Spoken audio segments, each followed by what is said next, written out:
Hi, I'm Leon Lovelace, and this is Unstoppable Force. I got a news story for you, and it's about how the Guccifer 2.0 files were downloaded locally. They were not hacked. Okay, new meta-analysis has emerged from a document published today by an independent researcher known as a Force Syndicator, who suggests that files eventually published by the Guccifer 2.0 persona were likely initially downloaded by a person with physical access to a computer or possibly connected to the internal DNC network. The individual most likely used a USB drive to copy the information. The groundbreaking new analysis irrevocably destroys the Russian hacking narrative and calls the actions of CrowdStrike and the DNC into question. Okay, the document supplied to Disobedient Media via Adam Carter, which is what I'm reading from now. Disobedient Media was authored by an individual known as a Force Syndicator. The full document referenced here has been published on their blog. Their analysis indicates the data was almost certainly not accessed initially by a remote hacker, much less one in Russia.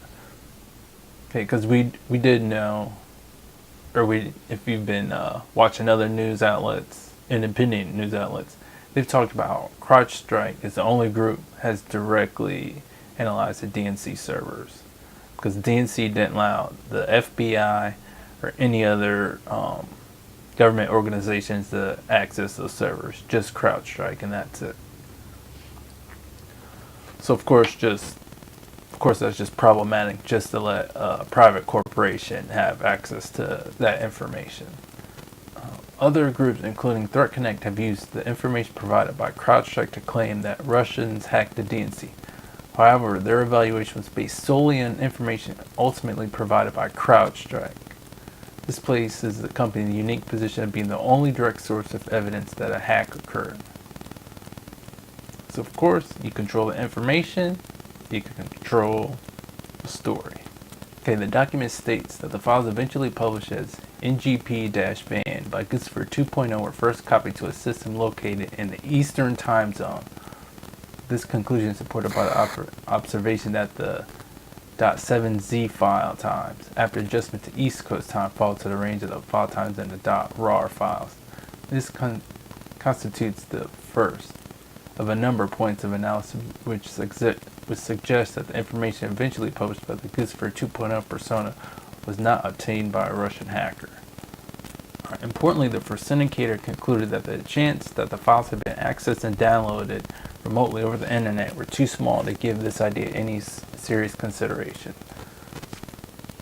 He explained that the calculated transfer speeds for the initial copy were much faster than can be supported by an internet connection.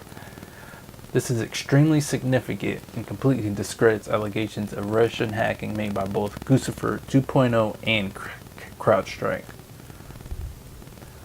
I guess Guccifer 2.0 would only say it was Russian hacking, so to give this individual or individuals cover, so just in case they need to go and just extract or gather more information later on.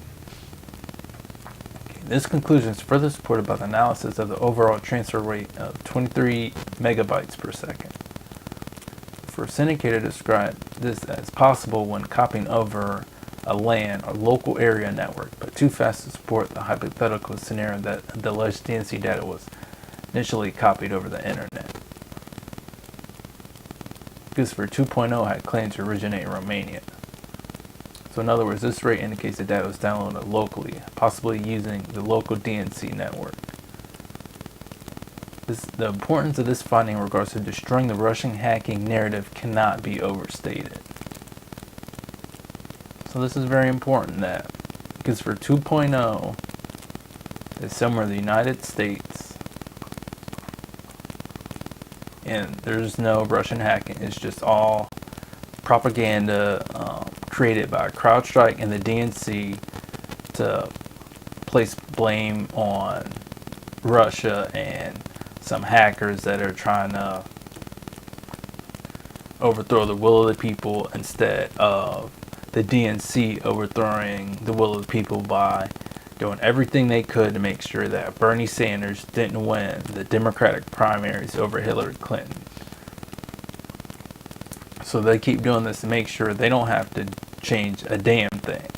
They want to make sure they keep doing the same thing, because a lot of the lobbyists and the consultants that work in the DNC and work closely with the Democratic Party rely on the current system right now to line their pockets.